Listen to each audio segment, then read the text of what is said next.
Hello，各位聽眾，大家好啊！歡迎嚟到跑馬仔講時事啊。繼琴日旺角 MMA 條片出咗嚟之後，又有一條觀塘 MMA 嘅片出咗嚟喎。究竟發生咩事呢？觀塘又開始之前，請大家訂閱、讚好，有咩意見可以喺下邊留言，多謝晒。去片。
哇！全程直擊。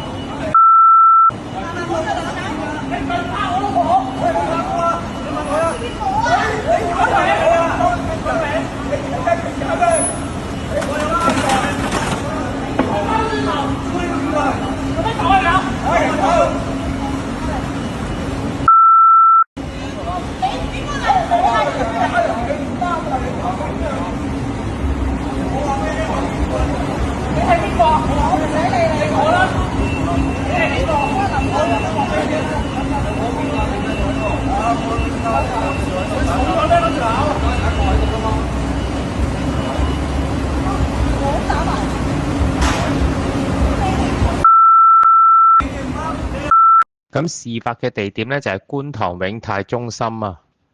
咁睇到啦，影片中咧 total 係有5個人嘅。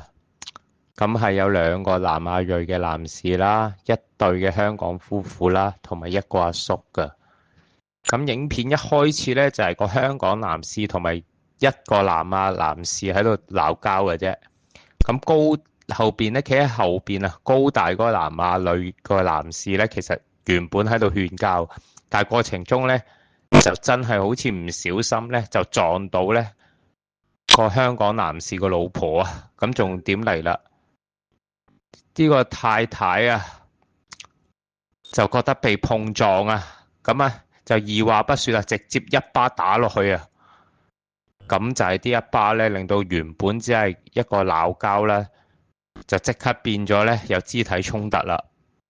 咁咧好多網民咧睇完嘅共識就係咧，呢位太太嘅一巴掌啊，真係啊累死老公啊！因為呢一巴咧原本只係口水戰嘅，咁即刻咧就變咗有可能要負上法律責任問題啦，甚至連路過嘅阿叔啊，即係勸交嗰個阿叔啊，都被波及啊！